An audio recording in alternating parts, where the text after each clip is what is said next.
Hey guys, எல்லோரும் எப்படி இருக்கீங்க? ஸோ நான் பேசும்போதே உங்களுக்கு தெரியுது என்னோடய தொண்டை சுத்தமாக அவுட்டு. வீட்டில் எல்லாருக்குமே காஃப் அண்ட் கோல்டு. அதனால் நாங்கள் இன்றைக்கி நண்டு வாங்கி செய்ய போகிறோம். வெளியில் கிளைமேட்டும் ரொம்ப சில்லுன்னு தான் இருக்குது. அதனால் நண்டு வாங்கி சமைக்க போகிறோம். போலாமா? அப்படியே காலையில் பிரேக்ஃபாஸ்ட்டெலாம் சாப்பிட்டுட்டு நாங்கள் உக்கடம் மீன் மார்க்கெட்டுக்கு தான் வந்தோம். ஸோ இங்கே உள்ளே போனதும் பார்த்தீங்கன்னா என் கண்ணில் ஃபஸ்ட்டு அந்த நீமோவில் வர அவன் தான் தெரிஞ்சான்.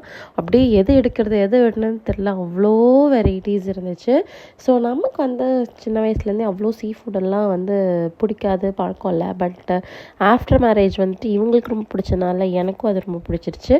அங்கே போய் இது அதுன்னு எனக்கு எல்லாமே எக்ஸ்பிளைன் பண்ணிகிட்டு இருந்தாங்க. அப்படியே ஒரு மணி நேரம் அப்படியே சுற்றிட்டு நம்ம நண்டு தான் அங்கே வந்திருக்கோம். ஸோ நண்டு வாங்குவோம் அப்படின்னு சொல்லிட்டு ஒரு ஃப்ரைக்கு ஒரு நண்டு, ரசம் வைக்கிறதுக்கு ஒரு நண்டு வாங்கிட்டோம். பக்கத்துலேயே க்ளீனும் பண்ணி கொடுப்பாங்க. ஸோ அவங்கக்கிட்ட கொடுத்துட்டு நண்டெல்லாம் அப்படியே க்ளீன் பண்ணிவிட்டு வீட்டுக்கு வாங்கிட்டு ரசம், பெப்பர் ஃப்ரை எல்லாம் செஞ்சுட்டு அப்படியே தட்டில் போட்டு இந்த கோல்டுக்கும் அதுக்கும் இந்த கிளைமேட்டுக்கும் அதுக்கும் அப்படியே சூப்பராக செஞ்சு சாப்பிட்டோம். ரெசிபீஸ் டிஸ்கிரிப்ஷனில் இருக்குது, பாருங்கள்.